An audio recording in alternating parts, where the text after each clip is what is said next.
സ്നേഹപ്പെട്ട എല്ലാവർക്കും പ്രതിനിധിയിലേക്ക് സ്വാഗതം. തമ്മിൽ അതിഥി സൽക്കാരം ആചരിപ്പാൻ ഓരോരുത്തർക്കും മരം ലഭിച്ചതുപോലെ വിവിധമായുള്ള ദൈവകൃപ നല്ല ഗ്രഹോപചാരന്മാരെ എന്നെക്കൊണ്ട് അന്യോന്യം ശുശ്രൂഷിപ്പീൻ.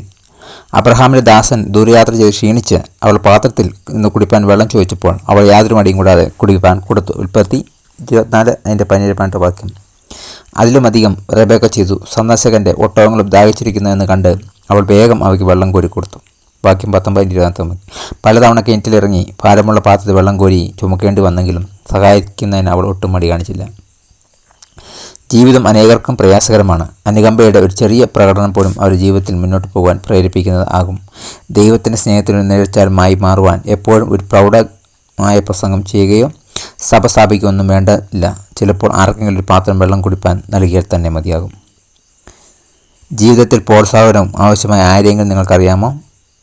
അനുകമ്പയുടെ ഏത് പ്രവർത്തനമാണ് അവർ പ്രോത്സാഹനമായി ചെയ്യാനാകുക?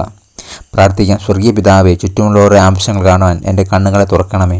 അനുകമ്പ കാണിപ്പാനും മറ്റുള്ളവരെ പരിഗണിപ്പാനുമുള്ള ജ്ഞാനം എനിക്ക് നൽകണമേ. താങ്കൾ ഗോഡ് ബ്ലെസ് യു. പുതിയ ദിവസം പുതിയ അനുഭവങ്ങളെ ദൈവം നൽകട്ടെ. God bless in Jesus name. Amen.